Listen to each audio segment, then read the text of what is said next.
Again, today we do have a second speaker during this segment, Andreas Galans. So he is from Experimental Senior High School from the University of Macedonia, North Macedonia, and the topic of Actually, I am from Greece, not Northern Macedonia. oh, okay, yeah, Okay. okay. And the topic is words are the children of many people and machines. A very early attempt to address challenges posed to language teaching by the launch of AI generative text. Um, yeah, Andreas, please, we're all ears. So good afternoon from Greece, from Thessaloniki, Greece, from the south of Europe. I'm really happy to be here with all of you and very grateful to the organizers of this meeting and to the Exubery International School for having me here as a speaker. I guess I cannot handle the presentation myself, so I need to tell you when to change the slide. Is Yeah, that right, Kay? Yeah, thank yeah, you. I will do that gladly. First of all, let me explain the title of my presentation. I think you can all understand the subtitle, the launch of ChatGPT and the challenges it poses on language teaching, but you may not understand the first half of the title. Our words are the children of many people and machines. Actually, this is a pun from verse by a Greek poet, a famous Greek poet, Yorgos Seferis. He was a Nobel Prize laureate in 1963. And his actual verse was, "Our words are the children of many people."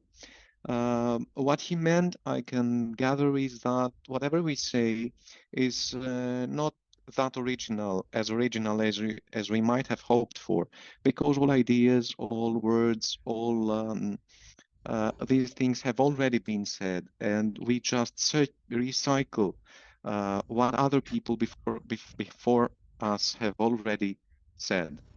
And actually, this verse is very related to what I am going to tell you, because the launch of ChatGPT is about previous data that have been used to train machines to generate texts, um, original texts, using the words and texts that have already been used and created by other people in the past. So go on. We first need to explain what artificial intelligence is. Uh, there is a very famous definition by John McCarthy that says that it is the science and engineering of making intelligent machines, especially intelligent computer programs. And it is related to the similar task of using computers to understand human intelligence, but artificial intelligence does not have to confine itself to methods that are biologically observable. So then we need to proceed to the next slide and see the distinctions that have been proposed for artificial intelligence. There is this umbrella term, artificial intelligence, and there are two subterms, two subsets, machine learning and deep learning. Nowadays, in the last decades, we talk more and more about deep learning, which is a more narrow term, but belongs to the general term of artificial intelligence. And if we go to the next slide, we will see that artificial intelligence has a long history. It's not something that has been created and launched in the last years. It goes back to the 1950s. It was the earlier artificial intelligence that steered a lot of excitement and a lot of hope for what it could be done through it.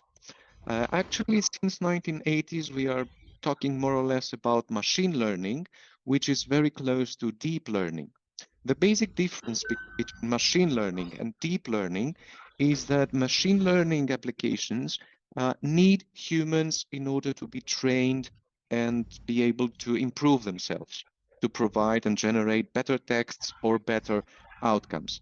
Deep learning is when we have what we call neutral networks, which means that they can improve themselves and they with no human help required.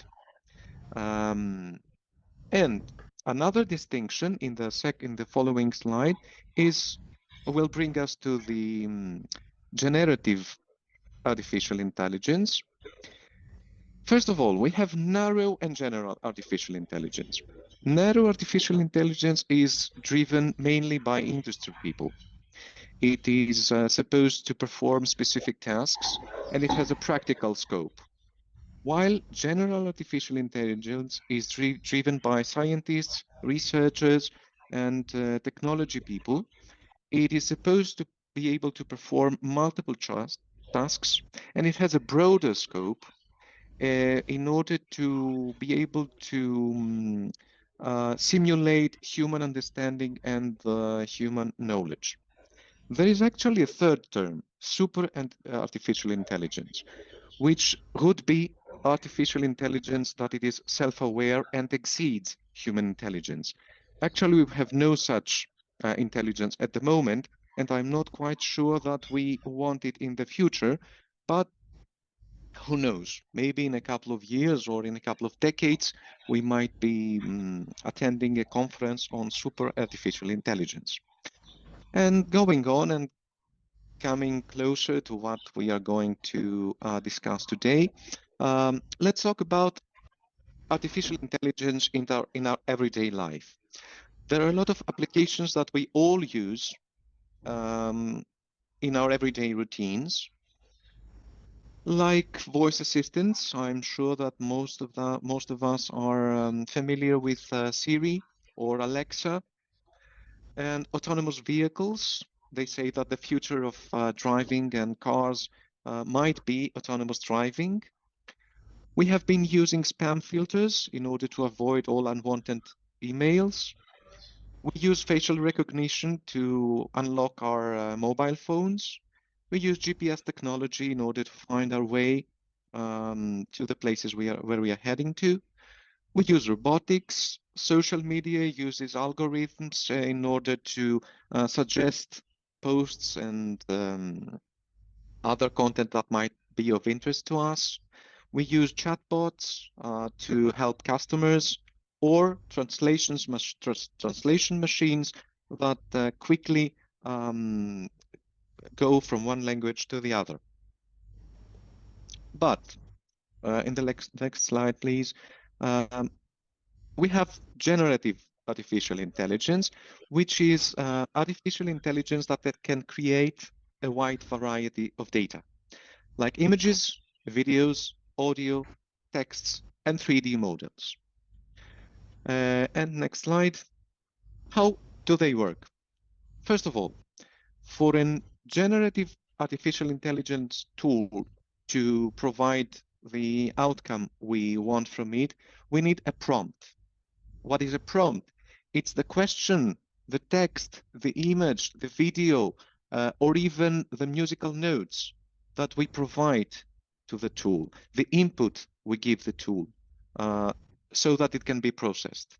And then this tool processes this input through this algorithm, through the learning pattern that has been created from the existing data on its repository, and provides us with a new and unique output.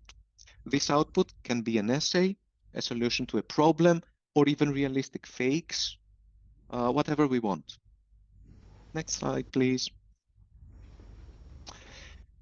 Actually, nowadays we have text generative artificial intelligence tools like ChatGPT, which would be the main topic of this presentation, image generation tools like Midjourney and DALL-E, and video and speech generation tools like DeepBrain.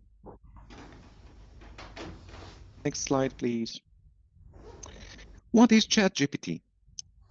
ChatGPT is an artificial intelligence chatbot, like the chatbots that the different brands use as a customer service on the internet. It was developed by OpenAI and it was launched in November 2022. As you can see, it is a very recent development. Actually, there is an even newer version of it, the ChatGPT 4 model, which was released just a couple of weeks before, and it is available for paid subscribers on a limited basis. But next slide, what can ChatGPT do? It can mimic a human conversation. It can write and debug computer programs. It compose music. It can create student essays. It can answer test questions. It can even write poetry and song lyrics. And it can remember previous prompts given to it in the same conversation so that the actual output is even better every time we adjust it to new orders or new details and information. Next slide, please. A lot has been said about the implications that the launch of ChatGPT and the use of it might bring to academia, to schools, and to all people involved in teaching and in language teaching especially. Actually, there have been a lot of researchers that have used ChatGPT as a co-author and have credited it so.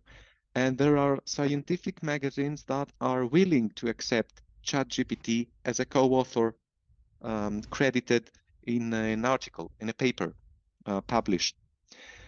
And there are a lot of students, high school students and university students that have already been using ChatGPT to do their homework. There was an article on December 9, previous slide, thank you, by Daniel Herman called The End of High School English. It was a very provocative title that expressed all anxiety and fear of people, of language teachers. What might this mean for teaching of language and assigning homework to our students? Next slide, please. So what should we do? First of all, should we ignore it? Should we do as if there is no such a tool? Should we incorporate it in our lessons? Should we ban it from schools? What's the solution? Let's go to the next slide. I will show you a lesson plan created by me in January 2023 in a very early attempt of mine to bring ChatGPT in my class, see what happens, and help my students adapt themselves to the new to this new technology and to the new data and to the new process. Can we go to the previous slide, please, just for a couple of minutes? Thank you. Actually, this was implemented in my 12th grade class. It's the last grade for the high schools in Greece, and my students are about to sit their exams to enter state universities in a couple of months. I teach them modern Greek language and literature, and among other things, I assign them essays to be written on various subjects. Let's go to the next slide. The first activity I implemented in the class was I had already used questions from last year's examination from the state exams in the subject of modern Greek language and literature that were given to students entering state universities as prompts. I gave them to the ChatGPT and got different versions of answers. And I provided my students with those answers without saying to them that they were created by ChatGPT. And I asked them to grade them using the criteria that we use in order to grade their own texts. Next slide, please. After they had given their grades, I revealed the source. And we had the first discussion of their reactions. Actually, there were students that had already used ChatGPT. There are other students that were very enthusiastic and very happy that this was the end of homework. and they were very eager to use it in order to cheat either a text or a homework assigned to them. But there were students that were a bit afraid. I should say even terrified, um, in the perspective of not being, they were afraid that this was the end of creative writing, the end of original works, and they were afraid that machines could take over. Next slide. We had an extensive discussion and we studied articles on the use of AI in everyday life and the possible implications. And we were trying to define the pros and cons of artificial intelligence and that this is just a tool and it's up to us the way we use it.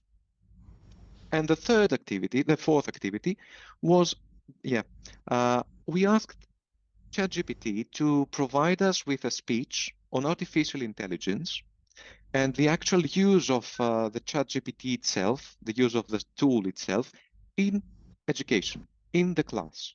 So it was like we asked ChatGPT to criticize itself and to reflect on its own use in the classroom.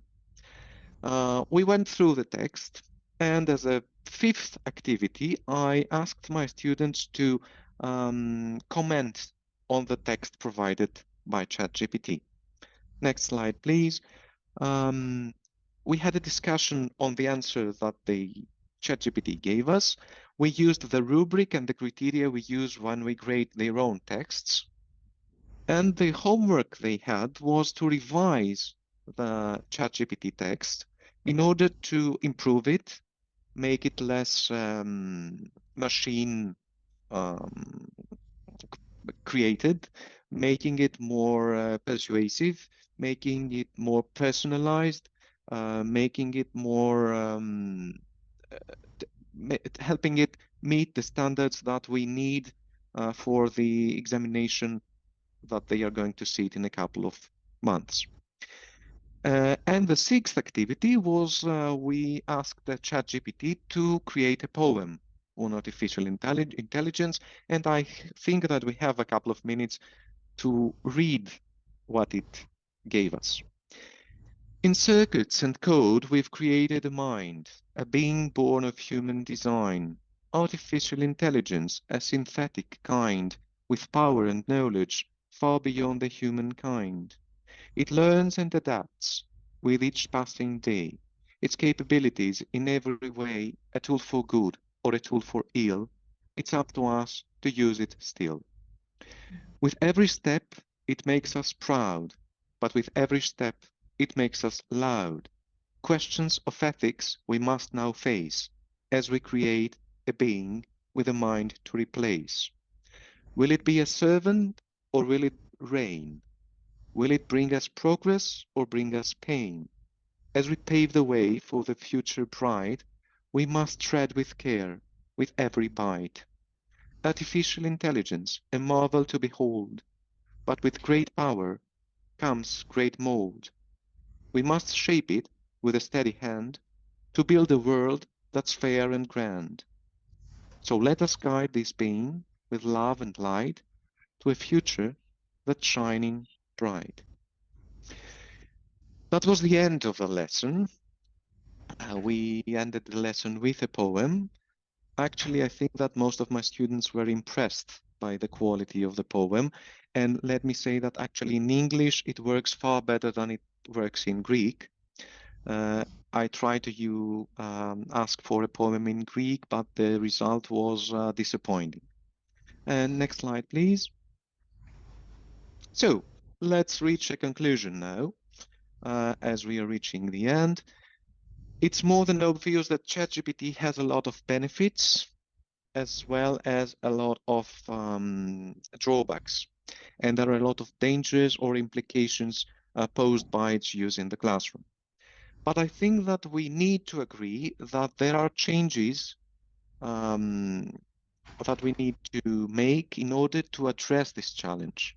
We can no longer continue our teaching and the learning process ignoring the existence of such AI tools. Maybe we need to provide our students with some new skills that might prove to be of crucial importance when they reach their the market, when they work as professionals themselves. We may need to help them create the proper prompts in order to get the outcome they need from the tool. We might need to enhance their critical thinking skills in order to help them take the outcome from the tool and improve it and make it better. Maybe some of the skills we we help our students develop, like providing the summary of a text, might be obsolete in a couple of years. I mean, who needs to go through a whole book or a whole article of many pages in order to provide a paragraph, a single paragraph, a summary in a short paragraph, when ChatGPT can do that in a couple of minutes? And of course, we need to rethink the way we evaluate our students' works. Maybe we need to change the phrasing of the assignments we give them. Maybe we need to find new ways and new homework to assign to them. But we can no longer act as if there is no such a tool. Next slide, please. And somewhere here, I think I will close my presentation and will thank you a lot for your attention. I know that it's not the easiest way to attend someone when he's online and through Zoom, but it's the best possible way of communication we have right now. Thank you so much, and I'm open to any questions or any comments you would like to make.